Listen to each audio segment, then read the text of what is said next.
भाषा विवाद को लेकर के अब देखा जाए तो महानगर के तमाम उपनगरीय क्षेत्रों में भारतीय जनता पार्टी बैनर और पोस्टर लगाना शुरू कर दी है। देखा जाए तो पिछले दिनों राज ठाकरे जो है हिंदी भाषा को लेकर के पढ़ाए जाने को लेकर के उन्होंने एक टीका टिप्पणी की थी, जिसके चलते तमाम राजनीतिक दल जो हैं एक दूसरे के ऊपर आरोप और प्रत्यारोप लगाना शुरू कर दिए थे।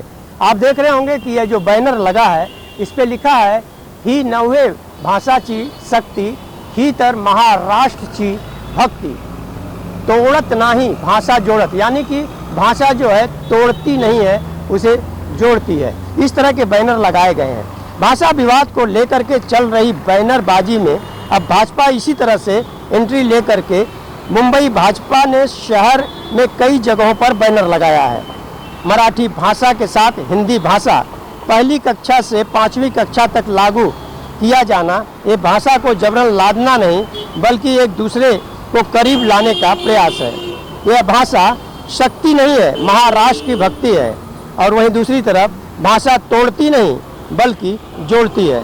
दरअसल प्राथमिक कक्षा में सभी मराठी, अंग्रेजी, गुजराती, उर्दू माध्यम के विद्यालयों में हिंदी भाषा की कंपल्सरी करने के शिक्षा विभाग के आदेश को लेकर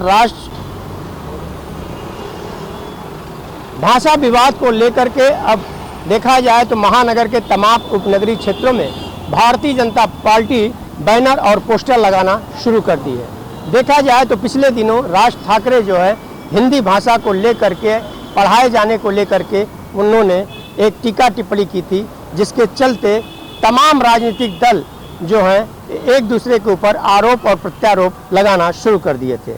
आप देख रहे होंगे कि यह जो बैनर लगा है इस पे लिखा है ही नव्हे भाषाची शक्ति ही तर महाराष्ट्रची भक्ति, तोड़त नाही भाषा जोड़त, यानी कि भाषा जो है तोड़ती नहीं है उसे जोड़ती है। इस तरह के बैनर लगाए गए हैं। भाषा विवाद को लेकर के चल रही बैनरबाजी में अब भाजपा इसी तरह से एंट्री लेकर के मुंबई भाजपा ने शहर में कई जगहों पर बैनर लगाया है। मराठी भाषा के साथ हिंदी भाषा पहली कक्षा से 5वीं कक्षा तक लागू किया जाना ये भाषा को जबरन लादना नहीं बल्कि एक दूसरे को करीब लाने का प्रयास है। यह भाषा शक्ति नहीं है, महाराष्ट्र की भक्ति है। और वहीं दूसरी तरफ भाषा तोड़ती नहीं बल्कि जोड़ती है। दरअसल प्राथमिक कक्षा में सभी मराठी, अंग्रेजी, गुजराती, उर्दू